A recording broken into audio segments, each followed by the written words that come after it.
Quiero presentar a Alfonso Garrido, ¿sí?, y a Inmaculada Pineda. Son los abogados que nos van a hablar acerca de cómo está el tema de tasación, el tema de cómo darle la vuelta un poquito al tema de los impuestos legalmente. Bueno, bienvenido. Muchas gracias, Erico. Buenos días a todos. Agradecimientos en primer lugar a Inmobiliare. Muchas gracias, Erico. Muchas gracias, Óscar, por contar de nuevo con nosotros. Agradecimiento a la Casa de México como anfitriones y, por supuesto, muchas gracias a todos ustedes por la asistencia. Me presento, soy Alfonso Garrido. Junto con Inmaculada Pineda somos socios directores de Below & Tax. Somos una firma de asesoramiento jurídico tributario. Estamos establecidos en Madrid. Y entre nuestras áreas de trabajo estamos muy enfocados con la inversión extranjera en España. En particular, bueno, tanto en el ámbito corporativo como en capital privado. Y en los últimos años hemos intervenido en bastantes operaciones de inversión procedentes de Latinoamérica y especialmente de México, donde hemos asesorado a bastantes clientes en operaciones de inversión, principalmente en real estate en España.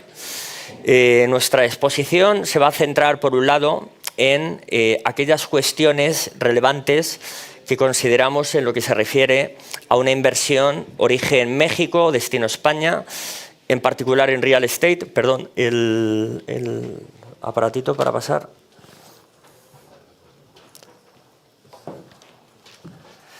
Decía, hemos participado en bastantes inversiones, asesoramiento en inversiones procedentes de México a España en el sector de real estate. Y bueno, lo que voy a comentar se puede aplicar y trasladar perfectamente a inversiones procedentes de otras jurisdicciones, con la particularidad de lo que es la repatriación de rentas al país de origen, que obviamente en ese caso podrá haber diferencias.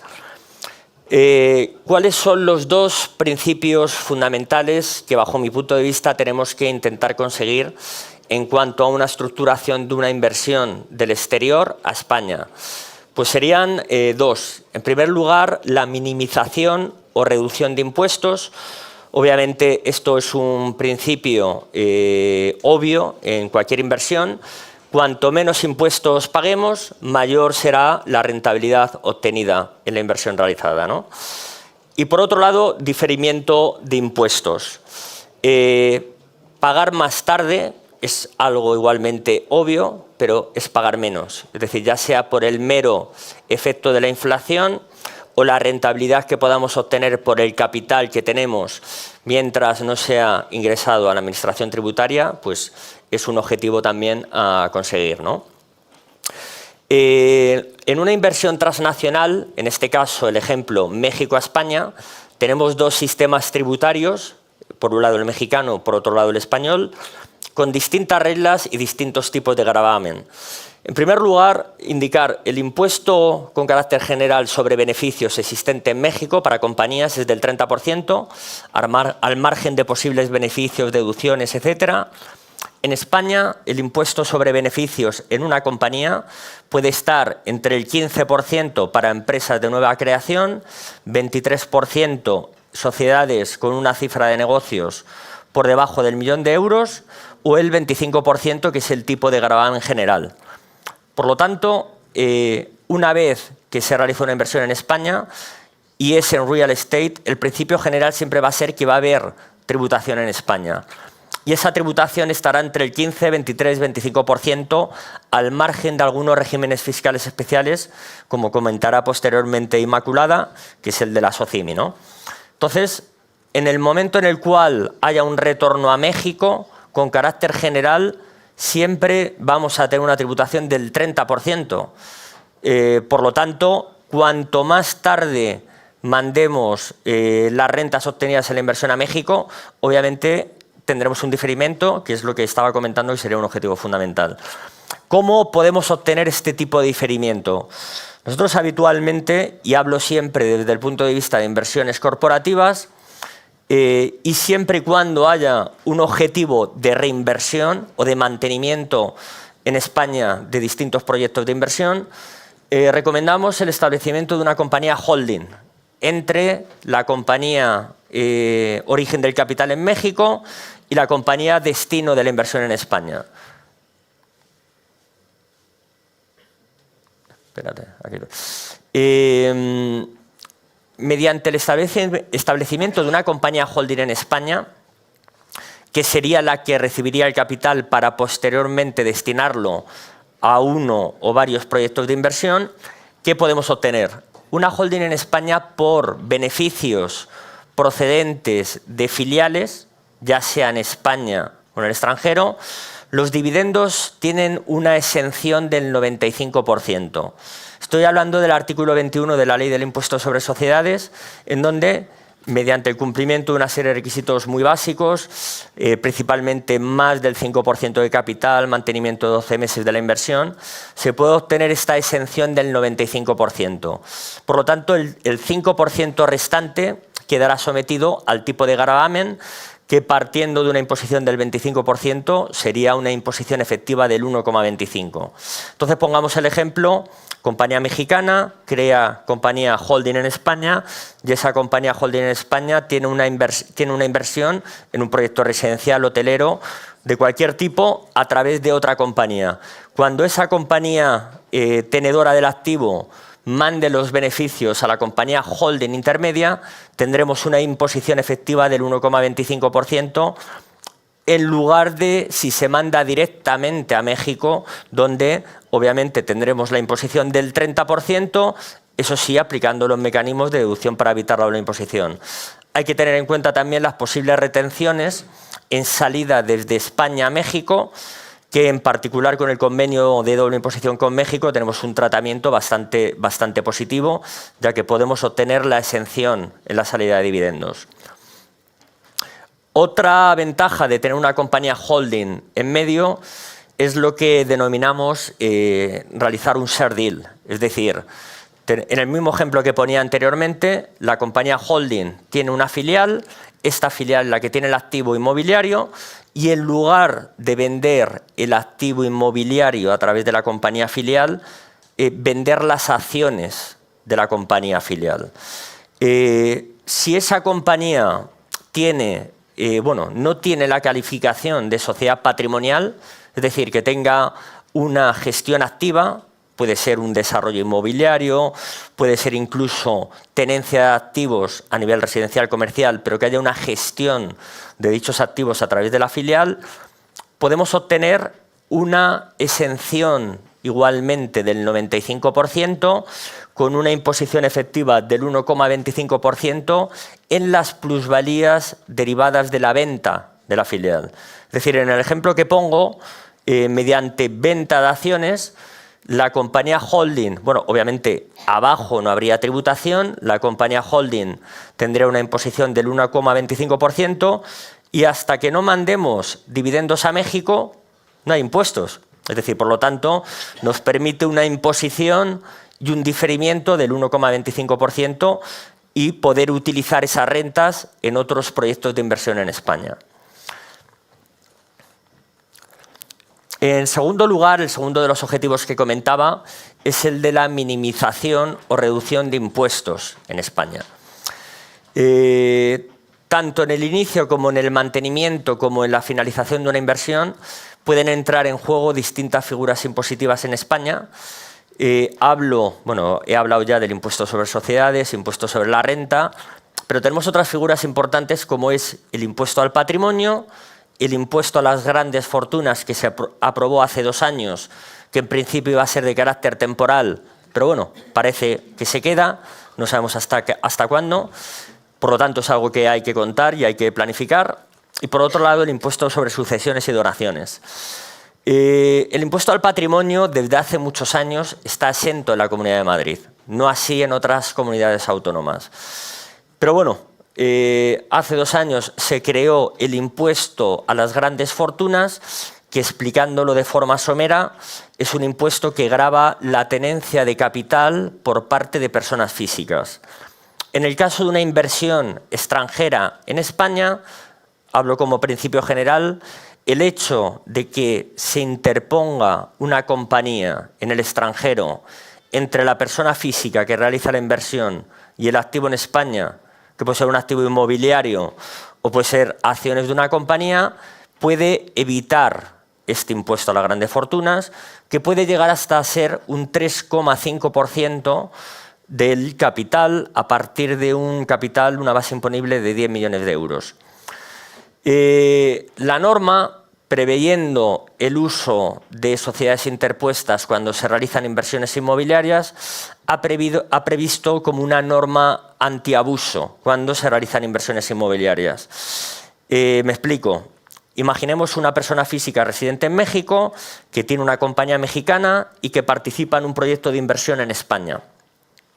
Ese proyecto de inversión en España es inmobiliario, por lo tanto, lo que establece la ley es que aunque haya una tenencia indirecta a través de una compañía, queda sometido al impuesto a las grandes fortunas.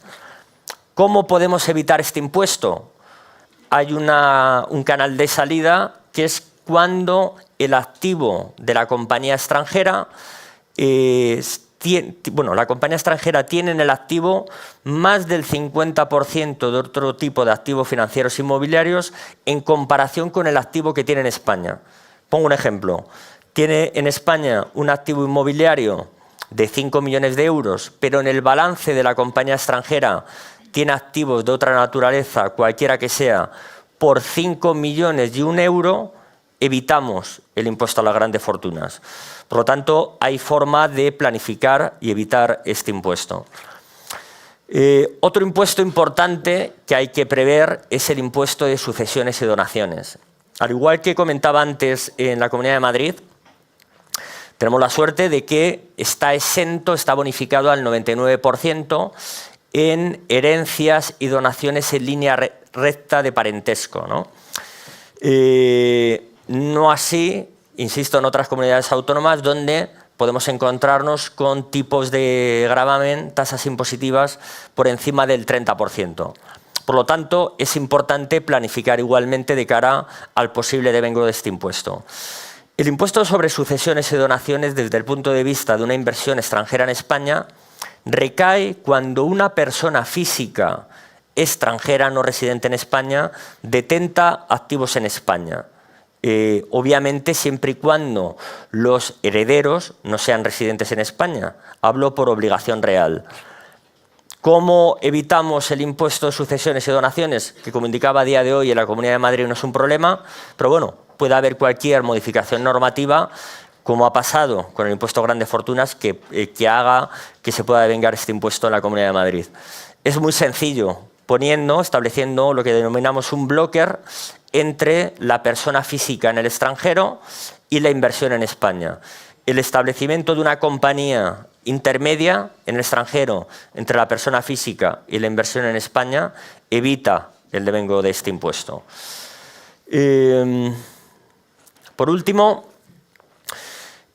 otra figura que, bueno, esto es un poquito al margen de lo que comentaba anteriormente. En España, para reducir impuestos en el ámbito de impuestos sobre sociedades, tenemos un régimen fiscal que es bastante atractivo, que es el denominado entidades dedicadas al arrendamiento de viviendas. Este régimen aplica a sociedades residentes en España que tengan en su balance 8 o más viviendas, da lo mismo el precio de adquisición, valor de las mismas. Dichas viviendas deben permanecer en el activo en régimen de arrendamiento disponibles para el arrendamiento durante un periodo mínimo de 3 años, tener contabilización separada para cada inmueble y si hay actividades complementarias, que el 50% de las rentas o el 55% del valor de los activos sea susceptible de generar rentas con derecho a bonificación.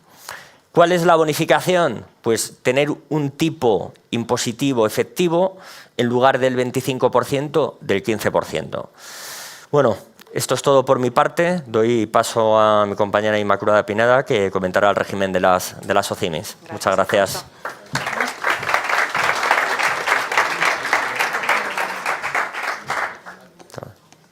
¿Se me oye? Sí, ¿no? Bueno, en primer lugar, gracias a todos por asistir y estar aquí en este evento y, por supuesto, gracias a Inmobiliaria y a Casa de México por invitarnos, a Alfonso y a mí.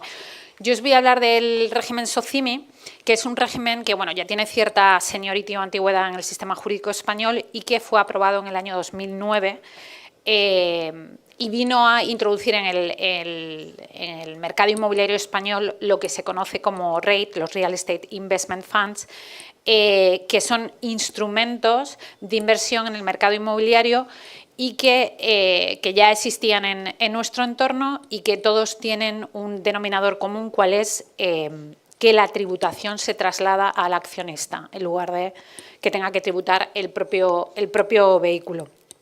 Entonces, específicamente con respecto a las SOCIMIs en España, en la misma línea, como digo, de otros REIT de nuestro entorno, el beneficio fundamental está ligado a la aplicación de un tipo de gravamen del 0% en el impuesto sobre sociedades para aquellas sociedades que se han acogido a este régimen especial. Este régimen especial es un régimen optativo que hay que solicitar a la Administración tributaria. Simplemente se hace una comunicación y que no tiene respuesta y por parte de la Administración tributaria, y desde el momento de la comunicación, pues el régimen resulta de aplicación desde el inicio del periodo impositivo en el que se hace la comunicación. La comunicación hay que hacerla antes de que, básicamente, como el deadline es el 30 de septiembre de cada año, si queremos que ese mismo año aplicar el régimen especial, ¿vale? Entonces, como digo, el régimen especial, la principal ventaja es el tipo de gravamen en el impuesto sobre sociedades, que es del 0%. Para poder acogerse a este régimen especial se exigen una serie de requisitos que están ligados, bueno, ahora os explicaré, al tipo de inversión que se puede realizar a través de este tipo de vehículos, al tipo de rentas que obtienen este tipo de vehículos, y luego se exigen otros requisitos adicionales ligados al capital social, objeto social, etcétera. Entonces, os voy a empezar con los requisitos que exige la norma para que bueno, os quede claro en qué supuestos una sociedad se puede acoger al régimen SOCIMI. Entonces, el primero y fundamental, capital social mínimo, 5 millones de euros. Esto se modificó originalmente, el capital que se exigía era muy superior, pero a día de hoy 5 millones de euros y podemos optar a este régimen especial. Desde el punto de vista del objeto social, ¿qué me exige la ley SOCIMI? Me exige que el objeto social de estas compañías lo constituya la adquisición o promoción de bienes inmuebles de naturaleza urbana con la finalidad de destinarlos al arrendamiento. Pero además, este tipo de entidades, dentro de su objeto social, también pueden prever la posibilidad de detentar participaciones en otras SOCIMI o en otras entidades no residentes con el mismo objeto social y un régimen similar en cuanto a distribución de resultados. Y también me permite el régimen que este tipo de sociedades detente participaciones en otras entidades residentes o no residentes en España, de nuevo con el mismo objeto social y misma política de distribución de dividendos, aun cuando no sean cotizadas. Entonces, en resumidas cuentas, el objeto social tiene que ser la tenencia, la adquisición o desarrollo de bienes inmuebles, participaciones en SOCIMIs, en otras SOCIMIs cotizadas, residentes o no residentes, o participaciones en otras SOCIMIs no cotizadas, residentes o no residentes, ¿vale? Si cumplo con los requisitos relativos a este objeto social, podría acceder al régimen.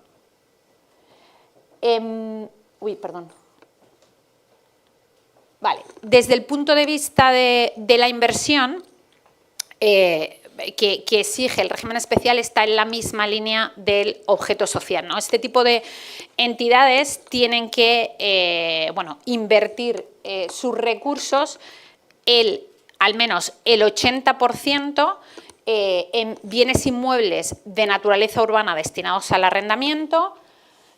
Me permite también invertir en terrenos que vaya a desarrollar para construir inmuebles nuevamente que voy a destinar al alquiler, o participaciones en filiales cualificadas, que son las que os he comentado con carácter previo relativas al objeto social, es decir, SOCIMIs cotizadas residentes y no residentes, y SOCIMIs no cotizadas residentes y no residentes.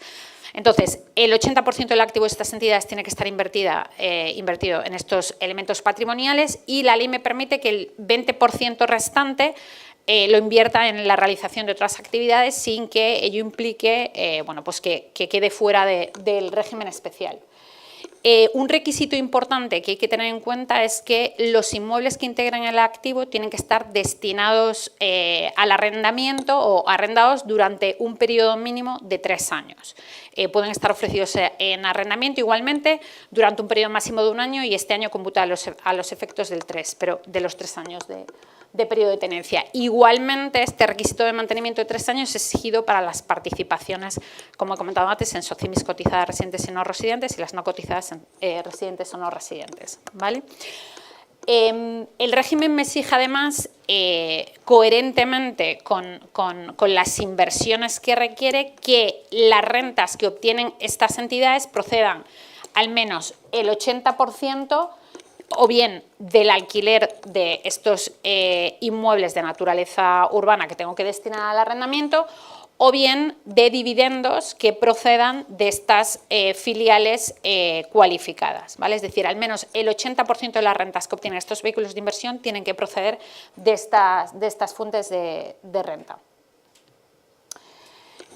Una cuestión importante es que el régimen especial me exige que el vehículo inversor esté cotizado, ¿vale? Esté cotizado en un mercado regulado o localizado en España o bien en entorno europeo o incluso en un país que tenga suscrito un convenio para evitar la doble imposición que contenga cláusula de intercambio de información con España. Es importante señalar que a efectos de negociación solo debe estar, debe estar cotizada la SOCIMI, pero os comentaba que antes que la SOCIMI puede tener participaciones en otras entidades que tengan el mismo objeto social y la misma política de distribución de dividendos no cotizadas. Entonces, la típica estructura de SOCIMI para inversión mercado inmobiliario español tiene una cabecera que es una sociedad anónima cotizada acogida al régimen especial y debajo SPVs, que son las titulares de cada uno de los activos inmobiliarios en los que se invierten, acogidas también al régimen SOCIMI, pero que no tienen por qué ser cotizadas. Otro tema importante también es la forma jurídica. La SOCIMI cotizada obligatoriamente tiene que ser una sociedad anónima, pero las filiales pueden ser sociedades limitadas, ¿vale?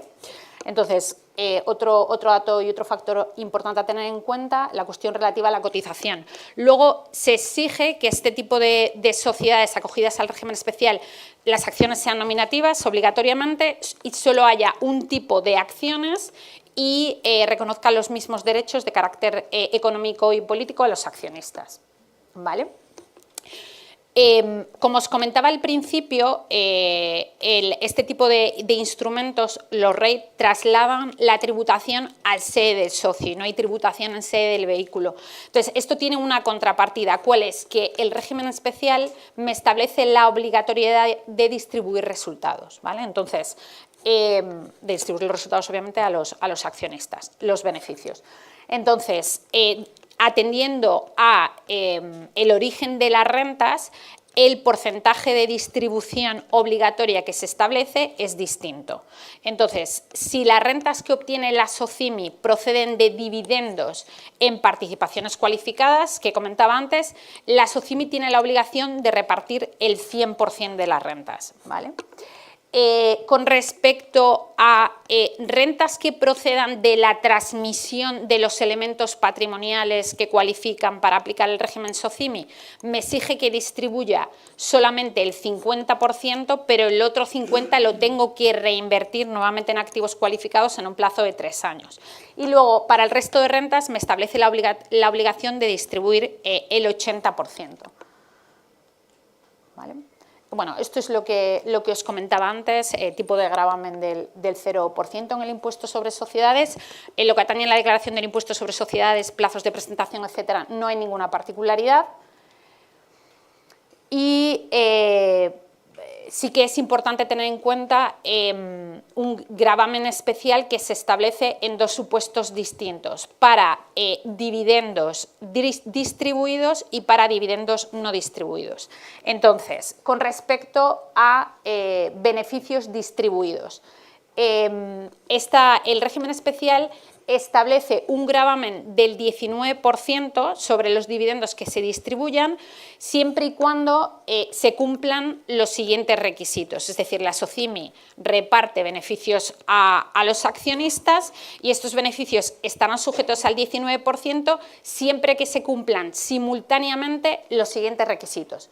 El primer requisito es que el accionista tenga un porcentaje de participación en el capital igual o superior al 5%. Y adicionalmente, en cabeza del accionista, la tributación tiene que estar por debajo del 10%, ¿vale? Es decir, si yo soy un accionista que tiene el 5% más del capital y los dividendos que recibo tributan por debajo del 10%, estoy sujeto a este gravamen especial del 19%. En caso contrario, no.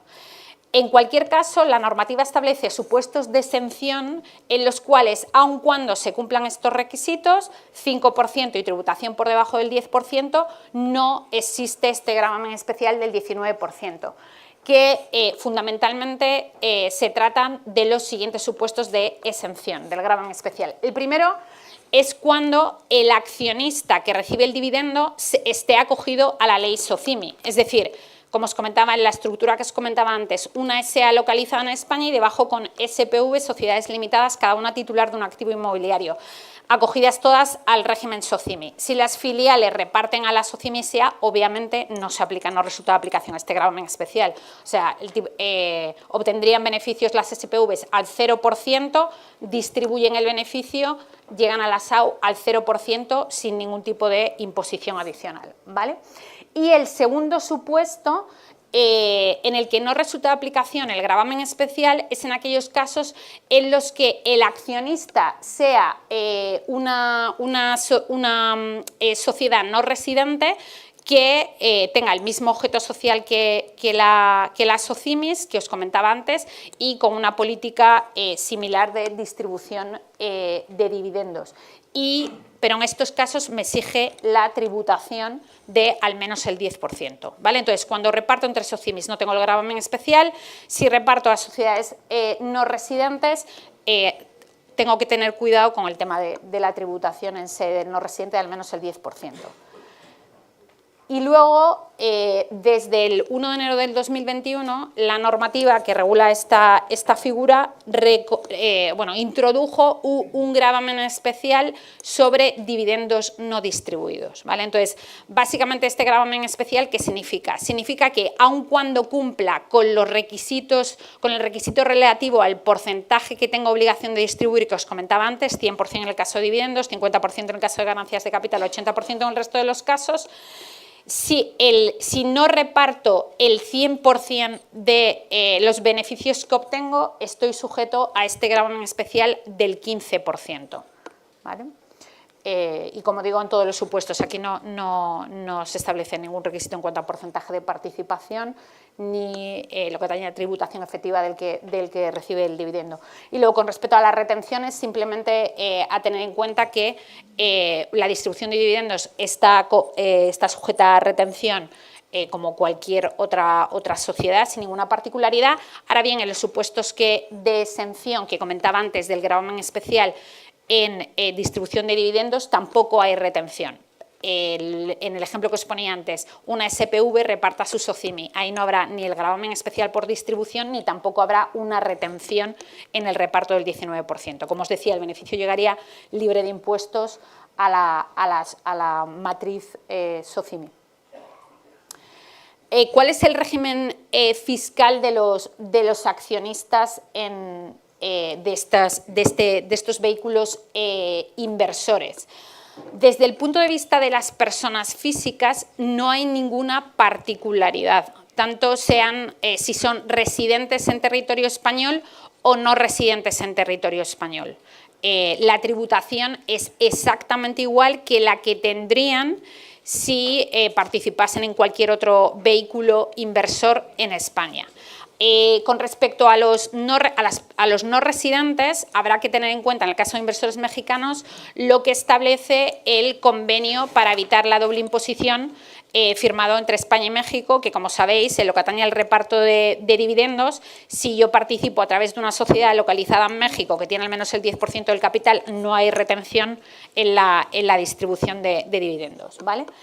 La particularidad que establece este régimen especial en lo que atañe a la tributación de los accionistas afecta fundamentalmente a aquellos accionistas que sean sociedades localizadas en territorio español o no residentes que tengan un establecimiento permanente localizado en España, porque en estos casos no resulta de aplicación la exención del artículo 21 que os comentaba antes Alfonso, que dejaba exentos el 95% de los dividendos y ganancias de capital procedentes de participaciones en filiales, ¿vale? Lo que comentó de tributación efectiva del 1,25 y demás. Y luego una obligación adicional que establece este régimen especial para los accionistas es que aquellos que tengan un porcentaje de participación de al menos el 5%, cuando haya una distribución de dividendos por parte de la sociedad, tienen la obligación de comunicar a la sociedad que están sujetos a una imposición de al menos el 10% en relación a los dividendos. Y si no hacen esta comunicación, se entiende que no cumplen el requisito de la tributación mínima del 10%, que nos lleva al gravamen especial que os comentaba antes, del 19% en el caso de distribución de resultados.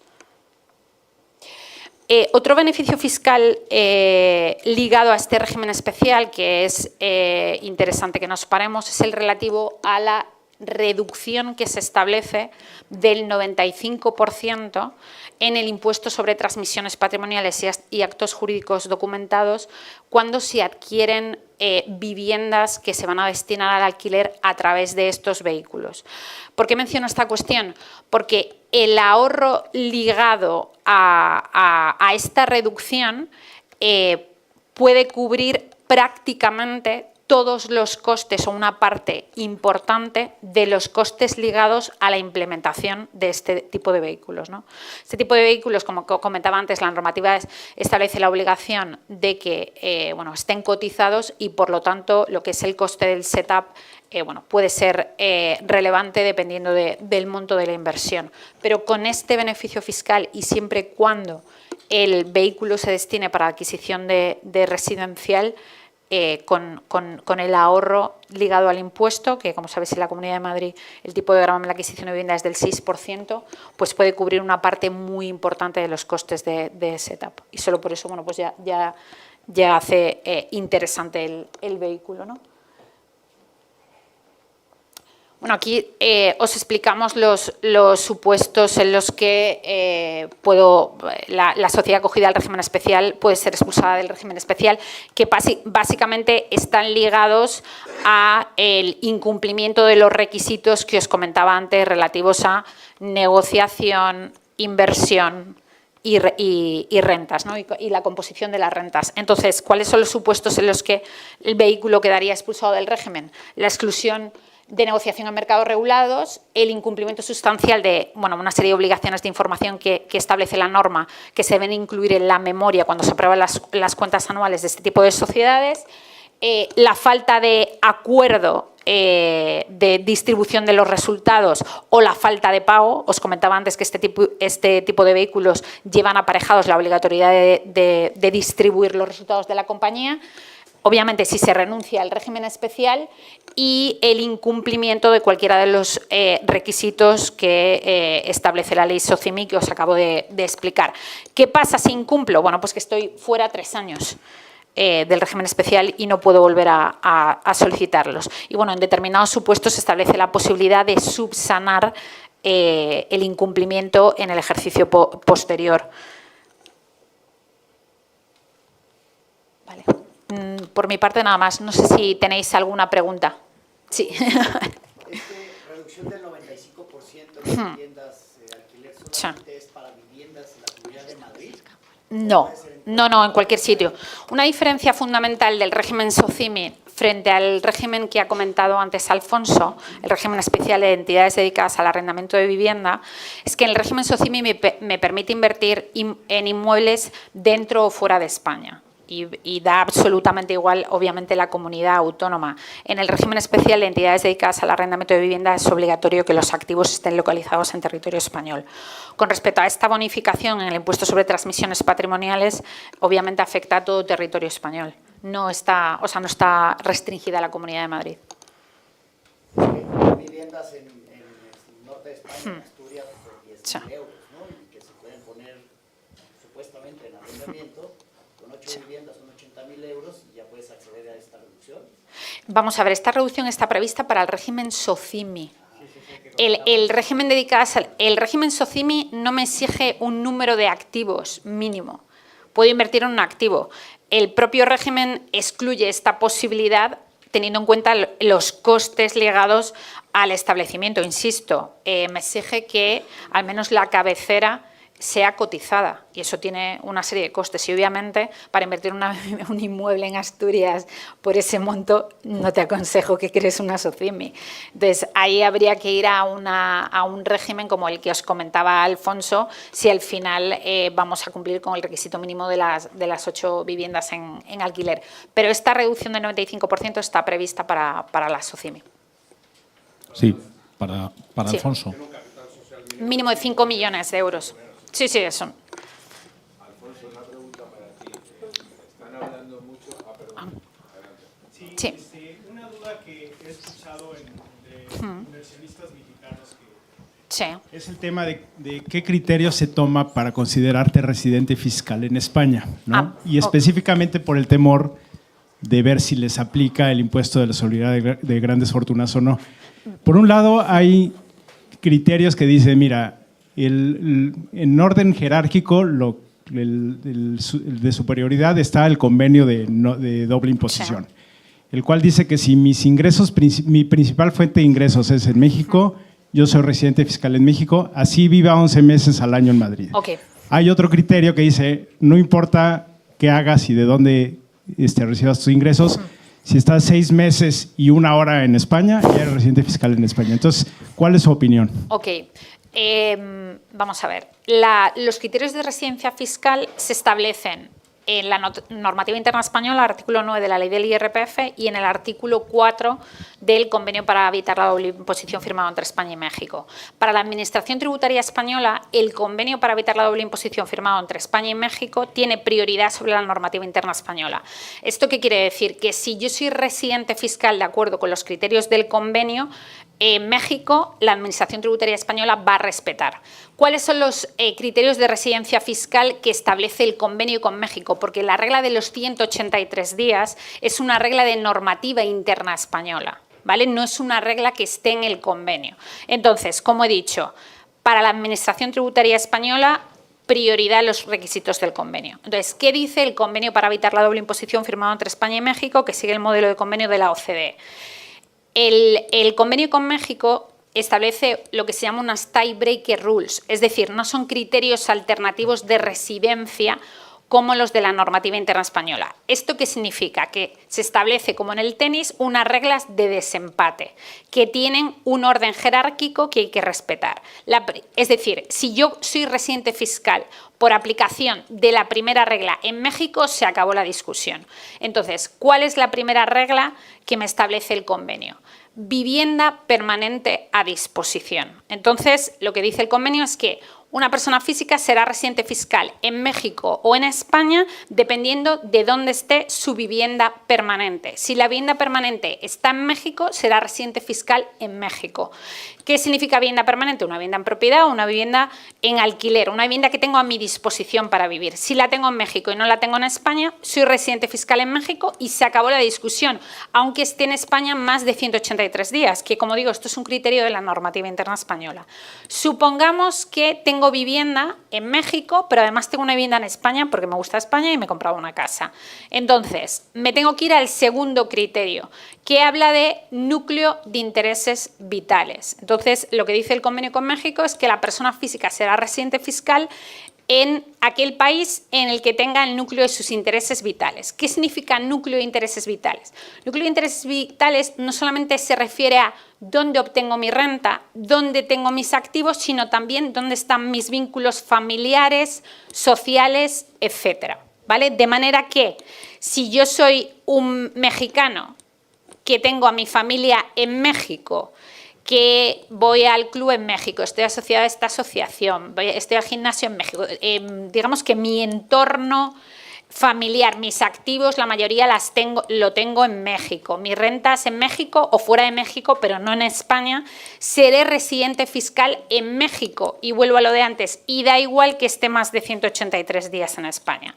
Luego, si resulta que no está claro dónde está el núcleo de intereses vitales, porque tengo una parte importante de mis activos localizados en territorio español, resulta que tengo aquí también a mi familia, pero en México tengo mi principal fuente de rentas, o sea, en situaciones en las que no sea posible determinar de forma clara dónde está el núcleo de intereses vitales, entonces me tengo que ir al siguiente criterio del convenio con México, que habla de residencia habitual. Y aquí sí que es relevante los días que esté en cada país, ¿vale? Pero a lo que trato de transmitirte, y espero que quede claro, es que el hecho de que esté más de 183 días en España, si puedo obtener un certificado de residencia fiscal en México, según el convenio firmado entre España y México, no significa que sea residente fiscal automáticamente en España.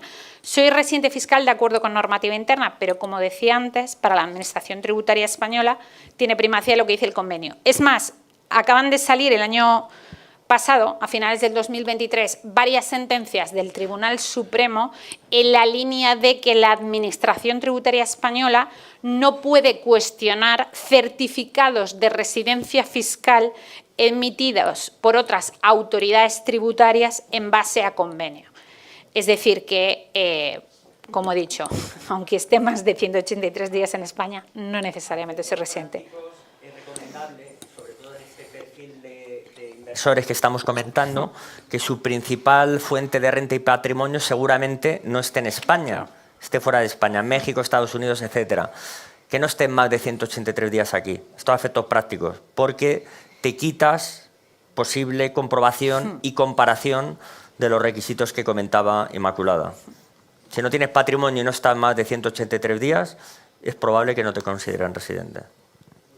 Sí, para Alfonso, para el inversor no residente persona física que compra una propiedad aquí importante, ¿te parece una buena recomendación como norma general que no la compre al contado aunque tenga el disponible y que se financie a efectos de la reducción de impuestos sobre el patrimonio o grandes fortunas?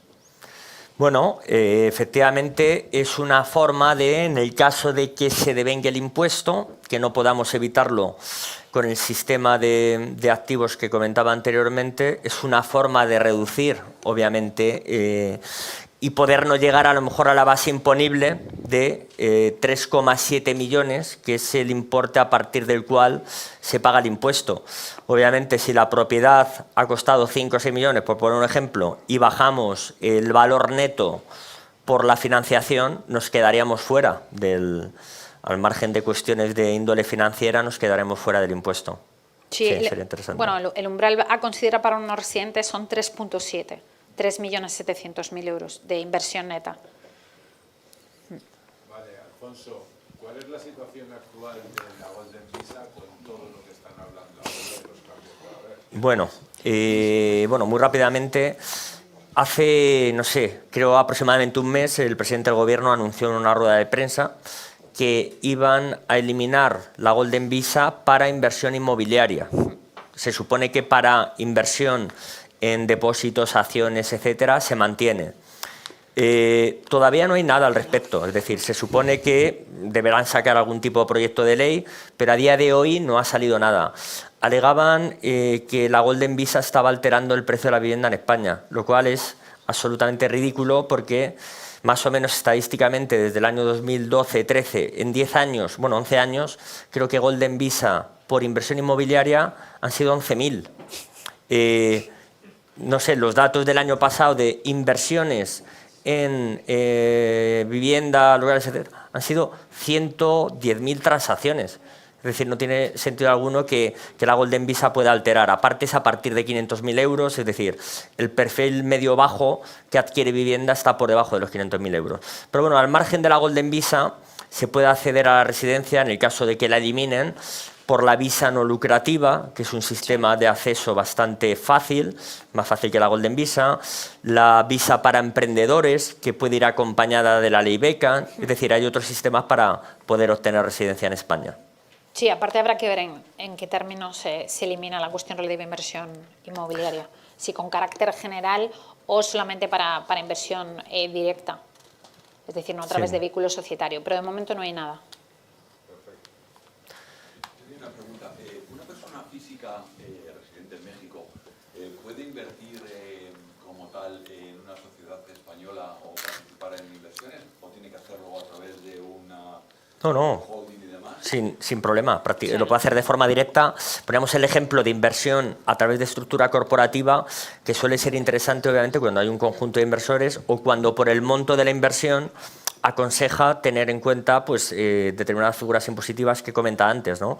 Para una inversión más pequeña, más moderada, obviamente inversión directa, más que nada porque los costes de una estructura te pueden hacer inútil tener, ¿no? El ahorro de impuestos. Entonces,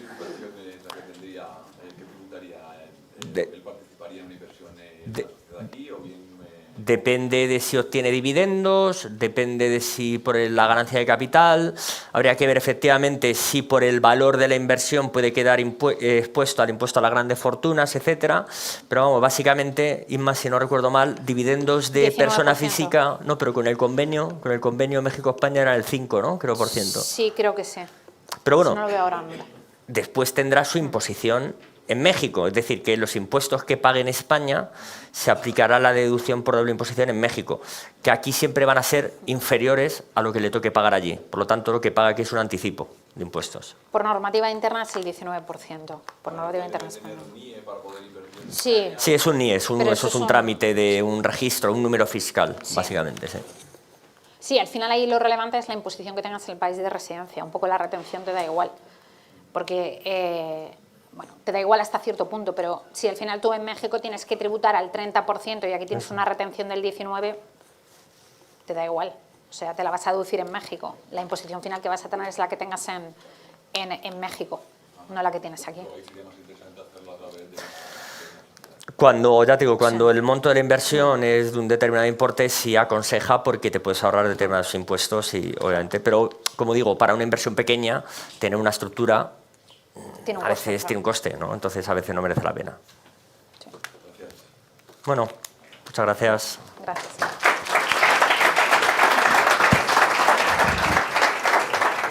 Muchísimas gracias, Alfonso. Muchísimas gracias, Inmaculada.